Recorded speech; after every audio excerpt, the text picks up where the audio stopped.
Hello everyone, my name is Sammy and welcome. Today I will be showing you how I made another hair clip. I really enjoy making hair clips. I think they're really fun and there's just a whole bunch you can do with them. So here we go.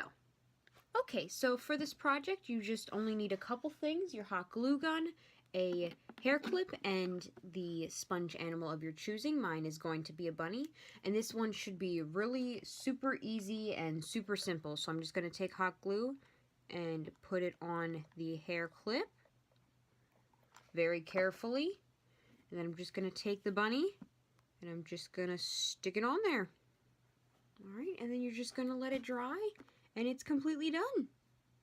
And this is a very simple way to just make a whole bunch of cute hair clips. Like, the sponge animals come in a lot of varieties, so you could have animals and sea creatures, so it could just be really cool, very creative and simple.